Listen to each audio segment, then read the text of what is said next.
My name is Matt, and this is my story. My dad was an alcoholic, so he wouldn't come home from work some days till way late at night. So there's a lot of lonely nights with this 4 kids at home. Our parents wound up getting divorced, and then it turned into kind of pure hell. Between the 2 parents fighting over who was going to have custody, who wasn't, and they dragged us in between a lot of that. At 18, I had graduated from school. I felt more freedom. I also am gay. So my 21st birthday, my cousin would take me out to a bar. And it was a gay bar in Green Bay, and I met somebody, and it kind of how it sprawled out. I had a girlfriend for 4 years, and I broke up with her right after that. Kind of set the family in awe. But it was the first time that I felt like I didn't have to live a double life, because I was trying to be somebody I wasn't here. But then when I was out on my own, I kind of did my own thing. After I had come out at around 21, I probably did a lot more drinking, and I felt like that's all I did was go to work, go to the bar, go to work, go to the bar. Probably around 22, 23, I was introduced to Adderall. And I had met my partner that I'm with now, Ted, and we were together for about almost a year. He had got a job in Dallas, and we picked up and moved. I was kind of naive to drugs. I knew a little bit about pot or whatever, but it wasn't really I always could say no. It just wasn't my thing. We started drinking one night. They brought out the stuff to smoke, and they called it ice. I had no clue what it was, and I'm like, I'll try it, whatever. I was drunk, and I made a poor decision. From the first time I tried it, I felt stronger. I felt like just empowered. After that, kind of wore off. I was up for 2 days. It wasn't much fun because I was tired and I wanted to sleep. Once I had asked them once they got there the second time what it was, and it was meth is what they told me it was. And I was like, shit, what am I doing? But because I was on Adderall and I had lost a lot of weight on it, I had thought to myself, well, meth, people lose weight. So why don't I just do it for a couple weeks? Then I'll just stop, and then I'll be fine. After I crossed the line, I used daily. I went into our safe, and within that 3 months, I've taken out $12,000 and spent it. Once he caught on to money missing out of the safe,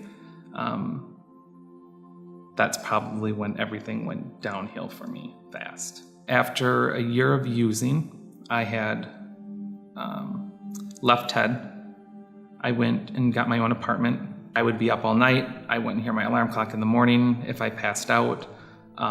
And I eventually was to the point with work, you're late one more time, we're gonna have to let you go. So then after I had gotten fired from my job,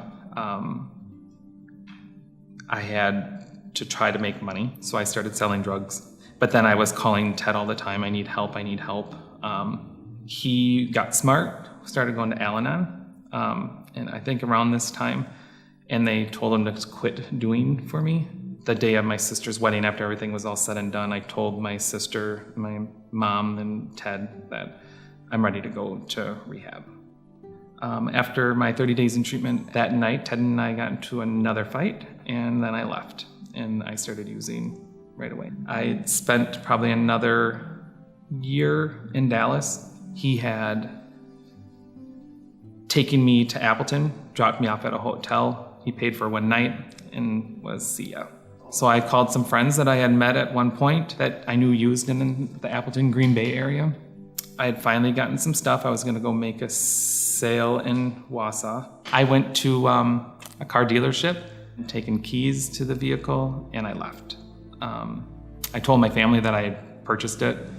I've been up for 5 days, fell asleep at the wheel, and I totaled the car out in a ditch, and I ran. That's the last thing I remember to waking up in jail, learning about all this stuff that I had done in the last 3 days. I sat 60 days in jail for everything to kind of fall through and get an okay from both the judges to allow me to go to the mooring. I was at mooring for 4 months, and then I felt great. I was off drugs. At this point, I'm 6 months clean. I didn't form connections with people in the recovery community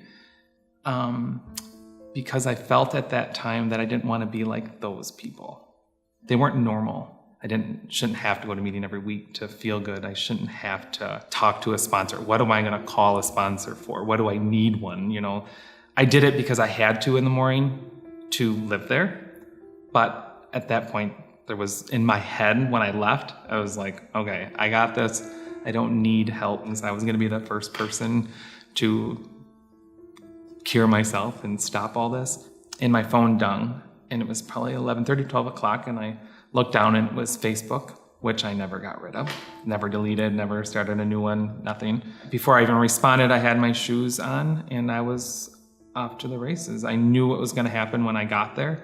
And in my head, it was like, I'm just going to do it this one time, get it out of my system. Within like the first 3 months that I was miserable, I remember sitting there crying to my mom that I was just done. Like I don't want to use, but I want to. I can't. I don't know how to stop. And I didn't want to go back to jail because I knew if I went to rehab, my probation officer was going to find out. I remember probably like the week before I had gone back into the Mooring House again, that I was crying and I was praying and I asked God to end my life. I was done. I couldn't do this anymore. I was just miserable. I was that miserable. I didn't cry the whole first 3.5 years, but I cried almost every day.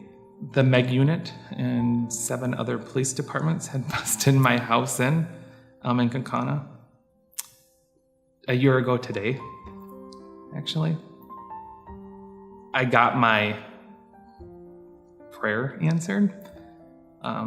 So I didn't die, but I went somewhere else to get better. So I went to jail. I sat a total of 90 days.